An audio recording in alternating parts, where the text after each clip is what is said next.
समस्त को praise the Lord. आशा करूची आपण माने समस्ते भलरे थिबे।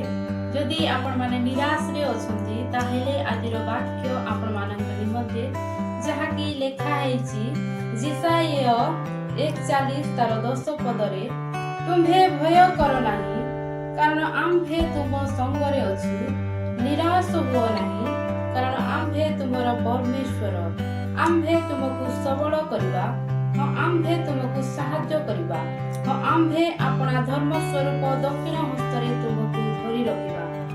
प्रिय प्रभु को लोक माने आज आम मानकर जीवन रे अनेक विपद आसी थाए, अनेक समस्या आसी थाए, अनेक संकट आसी थाए। और विपदर समय रे आम माने भयभीत हेई आम माने भय करि थाउ। आ आम मानकर असुविधा अनुसार आम मानकर प्रॉब्लम अनुसार आम अनेक निकट रे मध्य आम साहाय्य मांगिथाउ, किंतु सेते बेले कोनोसी प्रकार उत्तर न मिलिथिबारु आम माने दुख रे चिंता रे आम माने निराश हेथाउ।